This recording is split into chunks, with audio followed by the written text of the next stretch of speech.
Today I hope to share 9 different things that you should know before you come, I guess, to Hiroshima. Hi everybody, I'm Kevin. Welcome back to another installment of Discover Hiroshima Beyond the Basics. I'm originally from the US and I've been living here now for 8 years. So what is Hiroshima known for? Of course, there's Miyajima's Itsukushima Shrine, UNESCO World Heritage Site, Peace Memorial Park, a place to pray for international peace and learn before you head back to wherever you're coming from, and the Atomic Bomb Dome as well. Other highlights include Hiroshima Castle, Shuken Garden, the sake breweries nearby, the Shimanami cycling route, which I hope to share with you someday, and the Mazda Museum. Let's get started. Number 1, basic info.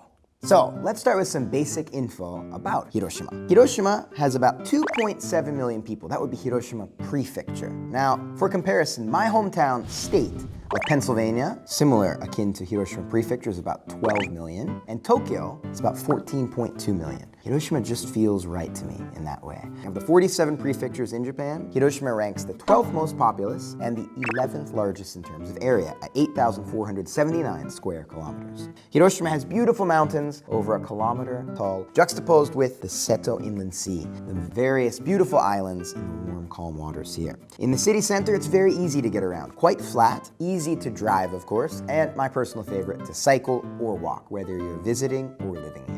Not being as large as Tokyo, of course, there are a few less options for entertainment and shopping. Number 2, weather. The weather varies a lot depending on where you are in Hiroshima. The summers can get quite warm, maybe about 30 degrees Celsius or so, and the winters can be nice and refreshing. We get down to about 0 degrees Celsius, about the freezing point. The mountainous area is filled with some great ski slopes, by the way, get a good bit of snow in the winter, and are cooler throughout the year, regardless of the season. While the many coastal areas tend to be a few degrees warmer, maybe 3 to 4 degrees warmer throughout the year. Not much snow in the city centers, but whenever you're visiting, whether it's the rainy season near the beginning of the summer, the cool, crisp falls, or the slightly humid and warm summers, you can enjoy the outdoors to the fullest in Hiroshima. My best advice, bring and dress in layers, and certainly check the weather forecast before you come. You're certain to have a great time regardless. Number 3, food. Hiroshima truly is a foodie's paradise. So many amazing small places you can adventure and find various local goods, but okonomiyaki, the Hiroshima style, of course, is the most famous. Sohonten Michan is one of my favorite places. It's been open since 1950 and one of the original okonomiyakis in the city, always full of happy customers and a hot teppan. Beyond that, though, I have so many local favorites: Ichiriki, Hirano, Dandan. Just come for yourself. You'll find some of your own too, I'm sure. Beyond okonomiyaki and the various other foods, oysters are also extremely famous and delicious, unique to the area in that this area is the #1 oyster producing region in all of Japan. December through February is the prime season, but due to the technologies we have today, of course you can eat fresh oysters throughout the year in Hiroshima. Number 4, hotels. Hotels in Hiroshima, compared to other places in Japan, generally are reasonably priced. For the ideal experience, I would recommend, if possible, planning your trip for multiple days if you can, during weekdays. Things are a little less busy, of course, throughout the city. Top picks for where to stay. There's a variety of options, but the recently renewed and opened Hiroshima Station is a great spot. It's very easy to get not only to Miyajima and the airport via train, but get out throughout the city via the streetcar as well. Another top pick would be close to the Hondori Shopping Street. Covered in all weather, it's also a short walk to Peace Memorial Park, of course worth visiting on its own, where there's also a speed ferry directly to Miyajima. Very handy. Number 5, getting to and from the airport. Though access within Hiroshima City is excellent, getting to and from Miyajima, the inland sea area, getting to and from the airport, if you choose to use the air travel into Hiroshima as opposed to the Shinkansen, is a little bit outside the city center. Now, it's very convenient to get there. If you're renting a car, it's an easy drive, and if you prefer a direct bus from either Hiroshima Station or from the bus center in the city center itself, it'll take more or less 45 to 55 minutes. From Hiroshima Station, maybe 45 to 50. From the city center, an extra 5 minutes or so, 55 minutes or so.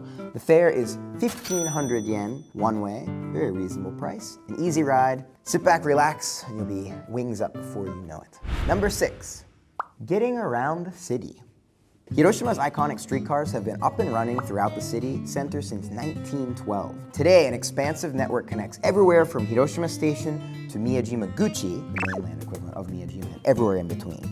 The streetcars themselves run from 6 a.m. to 11 p.m. in the evening for a very reasonable 240 yen. You can ride anywhere in the inner city.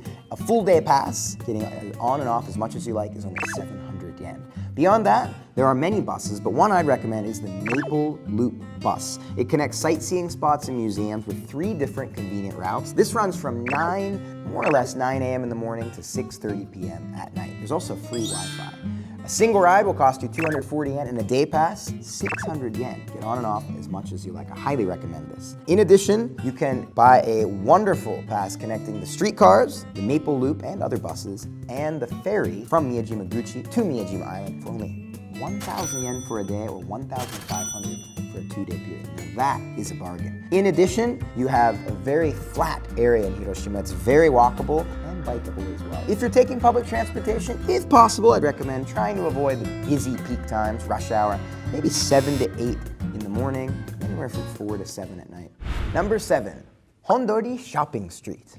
Hondori Shopping Street is Hiroshima's main shopping arcade, a covered area that runs about 577 meters from the downtown shopping area the whole way to Peace Memorial Park. A convenient area to traverse regardless of the season and weather. In addition, it's one of my favorite overlooked places in the city. In addition to its convenience, it represents an important historical area in the city. Prior to the atomic bombing on August 6, 1945, it was, as it is today, sort of the heartbeat of the city. By 1954, after being completely destroyed in the bombing, the roof was rebuilt and it was a bustling area as well, a symbol of resiliency of the city. Because of this, you can still feel the local culture and vibe regardless of the time of year and circumstance. For example, if the Hiroshima Carp or some of the other sports teams win a big championship, you'll get lots of high fives and energy here. Also, as you're enjoying the sights and sounds, the feels of Hondori, there's free Wi-Fi available for 60 minutes at a time, very easy to access throughout the day, from 10 a.m. the whole way to 8 p.m. It's a wonderful melting pot of these areas with historical significance that's convenient, and a place that I would highly recommend checking out as well. Number 8, Miyajima. Miyajima. It's almost enough said right there. It's one of Hiroshima's top destinations, and for great reason. The Sacred Island, home to Itsukushima Shrine and the floating red torii gate that accompanies it. I've already made 2 detailed videos about my experiences on Miyajima. Be sure to check them out on our channel as well. And don't miss Miyajima. Number 9, suggested travel plan. If you only have one night, it's a bit of a shame, there's so much to see, but if you have only one night, which I know is the case for busy travelers seeing a lot of beautiful places in Japan, here's my recommended plan. Day 1, get up early. Even maybe stay the night before in Hiroshima, or at least get here early. Check out the Peace Memorial Park, particularly the museum. Then you go and check out the other areas throughout the city, beginning with the other sacred and beautiful important places in Peace Memorial Park. Then take the high-speed ferry or another means of transportation conveniently to Miyajima Island. Checking out this sacred island at night is a great start.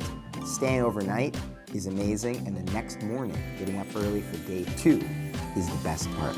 From there, after taking in the tranquility and the peace of the island as it's meant to be, check out the attractions and see some of the liveliness of the area. Try the local foods, take a hike, do whatever you like on Miyajima before you head back to Hiroshima City. Fill in the blanks of what you've left undone for day 2, as there's so much to see. And of course, you'll check out Hiroshima Station, recently renovated and renewed before you head back. So why this plan? The crux of it is that the mornings in Hiroshima, along with being beautiful and refreshing, are less crowded. Particularly the Peace Memorial Park area, with many folks coming to honor the victims and learn about what happened here, working for peace. It gets crowded, so coming in the morning gives you the best and fullest experience. As for Miyajima, it's essentially a private island, giving you the true sense of its sacred nature in the mornings. Well, everybody, today I shared 9 different things that you should know before you go to Hiroshima, and you certainly should come and visit us here. On our channel, I've shared quite a bit already and hope to share a lot more about Hiroshima, from hidden gems to travel tips and everything in between. So don't forget to like, subscribe, and watch more. That's it for today, everybody. Peace and love from Hiroshima. See you next time.